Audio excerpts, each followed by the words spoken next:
Hi friends, நம்ம மல்லி வந்து பார்த்திங்கன்னா மனசார தன்னோட கையை எடுத்து அண்ட் தென் கும்பிட்டு வந்துட்டு நன்றி சொல்கிறாங்க கடவுளுக்கு அப்படின்னே சொல்லலாம். கடவுளுக்கு அப்படின்னா வந்துட்டு மனுஷ ரூபமாக இருக்கிற கடவுளுக்கு தான் அவங்க வந்து நன்றி சொல்கிறாங்க. அதுவும் அவங்க மனசு ரூபமாக இருக்க கடவுள் வந்து பார்த்திங்கன்னா இப்போ தேவசேனா தான் வந்துட்டு கடவுளாக அவங்களுக்கு இருந்து ஹெல்ப் பண்ணிகிட்ருக்காங்க.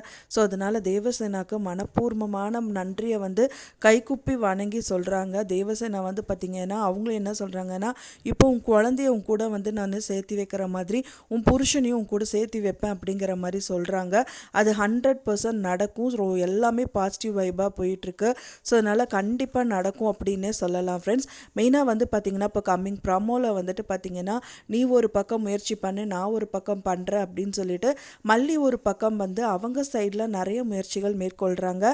அந்த மாதிரி முயற்சி மேற்கொள்கிற விதத்தில் தான் அரவிந்தை வந்து பார்த்திங்க அப்படின்னா ரஞ்சிதா அண்ட் ராஜியை வந்து நோட் பண்ணுறதுக்காக அவங்க ஆஃபீஸ்க்கே வேலையை தேடி போகிற அளவுக்கு வந்து பண்ணியிருக்காங்க. அண்ட் தென் அவங்க வந்து மல்லிக்கு தெரியாமல் நான் ஹெல்ப் பண்ணிட்டேன், சாரி என்னை மன்னிச்சுக்கோங்க, உங்களோட ஆஃபீஸில் எனக்கு ஏதாவது ஒரு வேலை போட்டு கொடுங்க அப்படிங்கிற மாதிரி அவர் வந்து பார்த்திங்கன்னா வந்து ராஜிக்கிட்ட போய் நிற்கிறாரு. இன்னொரு சைடில் வந்து கதிரேஷனுக்கு சரியான டென்ஷன். என்னடா இது வெண்பா வேணும் அப்படின்னு சொல்லிட்டு தான் இந்த கேஸே நம்ம ரன் பண்ணிகிட்ருக்கோம். இப்போ இருக்கிற வந்து பார்த்திங்கன்னா கேஸு வந்து இனி முழுமையாக கம்ப்ளீட்டே ஆகலை. அதுக்குள்ளேயே வந்து பார்த்திங்கன்னா வெண்பா வந்து கைவிட்டு கொடுக்குற மாதிரி அவரே சைன் பண்ணி கொடுத்துட்டு வந்துட்டார் அப்படின்னு சொல்லிட்டு ரொம்பவே வெக்ஸ் ஆகி போயிட்டாரு. ஸோ அதனால் அவர் சைட்லேயும் வந்து பார்த்திங்கன்னா ஒரு பர்சனை வந்து அரேஞ்ச் பண்ணியிருக்காரு. ஸோ ரெண்டு பக்கமும் வந்து ரெண்டு பேரும் வந்துட்டு ஒரு ஒரு விஷயமா அவங்களும் வந்துட்டு பண்ணிகிட்டே இருக்காங்க. ஸோ யார் பக்கம் தான் கேஸு ஜெயிக்க போகுது அப்படிங்கிற மாதிரி தான் எபிசோட்ஸ் வந்து காமிச்சிட்டு இருக்காங்க. மெயினாக கதிரேஷன் வந்து யாரோ ஒருத்தரை கூப்பிட்டுட்டு வர சொல்லியிருக்காரு. அப்போ தான் வந்து நிஷா கேட்குறாங்க அதுக்கு முன்னாடியே, என்னப்பா இது இப்படியெல்லாம் ஆயிடுச்சு, தேவஷானை பற்றி எனக்கு நல்லாவே தெரியும், ஸோ அப்போ இருந்து இப்படியெல்லாம் ஆயிடுச்சு, என்ன பண்ணுறதுனே ஒன்றுமே தெரியலங்கும்போது அதுக்காக தான் நான் ஒரு விஷயம் பண்ணியிருக்கேன் அப்படின்னு சொல்லிட்டு ஒருத்தர் வந்து ஹலோ சார் அப்படிங்கிற மாதிரி கூப்பிட்டுட்டு உள்ளே வராரு. அந்த இந்த பக்கம் வந்து அரவிந்த் வந்து அதாவது ராஜி அண்ட் ரஞ்சிதாவோட ஆஃபீஸ்க்கு போயிட்டு வேலை கேட்டு நின்றுட்டுருக்காரு. ஸோ இந்த மாதிரி விஷயங்கள் எல்லாமே போயிட்டுருக்கு. அது மட்டும் இல்லாமல் மனசார மல்லி வந்து தேவசேனாவை கடவுளாக ட்ரீட் பண்ணுறாங்க.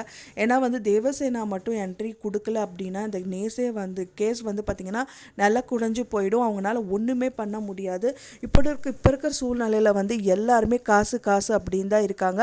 அப்படியே காசே கொடுத்தாலும் கூட இப்போது வந்து கதிரேஷனுக்கு நிறைய அடியாட்கள் இருக்காங்க. ஸோ அதை வச்சு மிரட்டுறதுக்கு நிறைய சான்சஸ் இருக்குது. அதனால தான் மல்லி வந்து பார்த்திங்கன்னா தேவசேனாவை கடவுளாக நினைக்கிறாங்க. மெயினாக ராஜிக்கு எதிரியாகவும் கிடச்சதுனால ரொம்ப ஸ்ட்ராங்காக நிற்கிறாங்க மல்லிக்காக. அப்படிங்கும்போது பார்க்குறக்கே ரொம்பவே சந்தோஷமாக இருக்குது.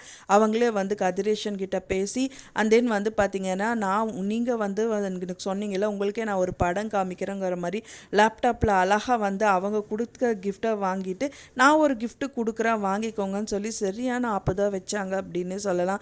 ஸோ அதை பார்த்தோன்னே பயங்கரமாக வேர்த்து அவங்க வச்சிருந்த டீலெல்லாம் அவங்க வேர்வை துளி பட்டு, ஸோ அந்த மாதிரி பார்க்கும்போது நம்மளுக்கே வந்து சிரிப்பு வருது அப்படின்னே சொல்லலாம். ஸோ அந்த மாதிரி ஒரு எபிசோடை வந்து காமிச்சு கொடுத்துருந்தாங்க. அது மட்டும் இல்லாமல் வந்துட்டு மல்லி சொன்ன மாதிரியே வந்துட்டு பார்த்திங்கன்னா வாரத்தில் வந்து சண்டேஸ் வந்து மல்லிக்கோட தான் வந்துட்டு வெண்பா இருக்கணும். அது மட்டும் இல்லாமல் மல்லிகிட்ட 3 மணி நேரம் வந்து வெண்பா வந்து தனியாக பேசணும். அண்ட் தென் வந்து பார்த்திங்கன்னா வெண்பா கண்டிப்பாக ஸ்கூலுக்கு போகணுங்கிற மாதிரி இந்த 3 நிபந்தனைகளை வந்துட்டு அவங்களுக்கு அந்த லெட்டரில் வந்து கொடுத்து கதிரேசனை வந்து சைன் பண்ண வச்சுருக்காங்க. ஸோ கதிரேசன் சைன் பண்ண மாட்டேன் அப்படின்னு சொன்னதுக்கப்புறம் நீங்கள் சைன் பண்ணாதீங்க சார், ஒன்றும் பிரச்சனை இல்லை, நான் எப்படி மூவ் பண்ணணுமோ பண்ணிக்கிறேன் ஸோ அப்படின்னு சொல்லிட்டு அவங்க சொல்கிறாங்க. மெயினாக அந்த லெட்டர் ஒன்று வச்சுருக்காங்க. அண்ட் தென் வந்து ஆதாரமான வீடியோ ஒன்று வச்சுருக்காங்க. அரவிந்த் அவரோட சைடில் ஒரு வீடியோ வந்துட்டு அவர் ஒரு படம் போட்டு காமிக்கிறாரு. அவங்க வீட்டில் நடந்த, அதாவது வெண்பா வச்சுட்டு வெண்பா வந்துட்டு அவங்க பொண்ணு மிரட்டினதெல்லாம் வந்து வீடியோ ரெக்கார்ட் பண்ணது அவருக்கே போட்டு காமிக்கிறாரு.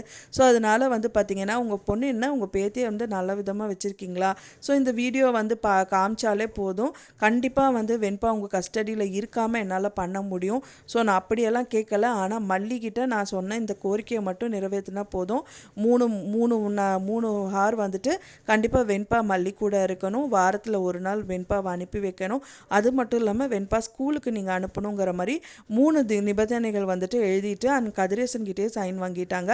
ரொம்ப டென்ஷன் ஆகிட்டு நான் சும்மாவே இருக்க மாட்டேன்னு சொல்லிட்டு அந்த பேப்பரை தூக்கி வீசிட்டு கதிரேசன் அங்கேருந்து போயிடுறாரு. உங்கள் மனசில் நினச்சிருக்கிறது எனக்கு தெரியும் சார், நீங்கள் வந்து என்ன பண்ணணும்னு நினைக்கிறீங்க, நீங்கள் ஃபஸ்ட்டு உங்கள் உடம்பை பாருங்கள் சார், பிபி ரொம்ப எகிரி இருக்குது அப்படிங்கிற மாதிரி நக்கலாக பேசி அங்கேருந்து அனுப்பிடுறாங்க. ஸோ இதுக்கப்புறம் தான் வந்துட்டு கதை பயங்கரமாக சூடு முடிக்க போகுது. ஏன்னா கதிரேஷனுக்கு வந்து தெரிஞ்சிருச்சு தேவசேனா அவங்களுக்கு சப்போர்ட் பண்ணல அப்படின்னு சொல்லிட்டு.